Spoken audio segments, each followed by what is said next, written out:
Local industry says it's now on a campaign to warn people about the dangers of buying illicit alcohol, to stop people from buying illegal alcohol. There was a big bust the other day in Katlehong. Lucky Ntimane is from the Liquor Traders Association. Lucky, good afternoon to you. Why are you going on this campaign? What are you trying to do?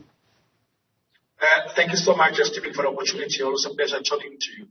So yes, we are embarking on a campaign, to educate and create awareness amongst our consumers, but importantly amongst our liquor traders on the dangers of buying illicit and counterfeit alcohol.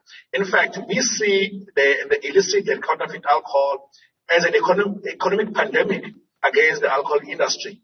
Now, this sector, which is wholly illegal, now accounts for almost 20% of the value of the alcohol industry. In rand terms, Stephen, that equates to about 20.5 billion rand annually. So this is a very worrying trend that we're seeing, and it has really taken off during the lockdowns when these unscrupulous dealers saw an opportunity, as alcohol was not available through legal channel, to then entrench themselves and become the suppliers in that space. Do you believe people know how dangerous illegal alcohol is? I mean, it can kill you. It can literally make you blind. I mean, do people realize what it is they're drinking? Honestly, Stephen, I don't think people realize the dangers of illicit or counterfeit alcohol. But maybe let me just give you the difference between illicit and counterfeit alcohol. So illicit will be the alcohol that is manufactured by a legal manufacturer, but underdeclared. So, for example, if I manufacture 10,000 liters of gin, but I then declare that I've only made 6,000 liters of gin, then the excise duty liable for myself will then be based on the 6,000 liters, meaning that I then sell the 4,000 difference underpriced so that I can then capture the market. But our biggest concern is actually the counterfeit, whereby these unscrupulous dealers will then use bottles that are passed on as originals, use labels that resemble the original, even the bottle caps. But what they put inside, it what worries us, and we found serious traces of methanol in some of the busts that have happened in recent years. And this continues to worry us because we know that less than a teaspoon, for example, of methanol can kill an adult. So the danger that resides in the counterfeit of alcohol is really something that we all have to worry about.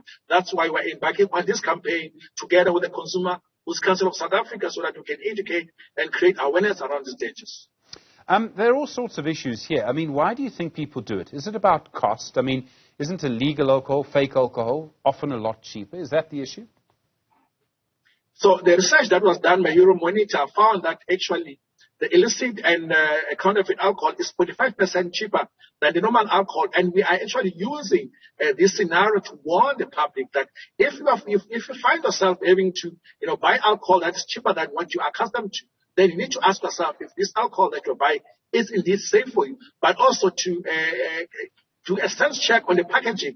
If there is something that is amiss on the packaging, you need to take a step back and also report these such activities. That's why we now also have launched a toll-free number where you can report anonymously any issues that you pick up that might link to the illicit sale of alcohol. And this number, Stephen, we feel that it's going to make a difference, and it's something that we need as the public to be able to engage. Do you think the lockdown had an impact? I mean, did this grow the illegal industry because the sale of legal alcohol was banned? Indeed, Stephen, because this illicit alcohol and counterfeit were not as big prior to the lockdowns, but we have seen, the emergence of the illicit and counterfeit alcohol during the advent of lockdown, which have now grown eightfold. I mean, to have a sector which is only illegal, now accounting for about 20.5 billion, right? That is very worrying, and we should all be concerned. This would not be the case if the government had, empathy on the alcohol industry and had taken us to confidence in ensuring that we find better ways of managing COVID-19 rather than punishing us and locking us down. Hence, now we've created a monster that is going to be very difficult for us to manage, and we term this monster an economic pandemic for the alcohol industry. Lucky Ntimane, thank you very much indeed. Do appreciate it.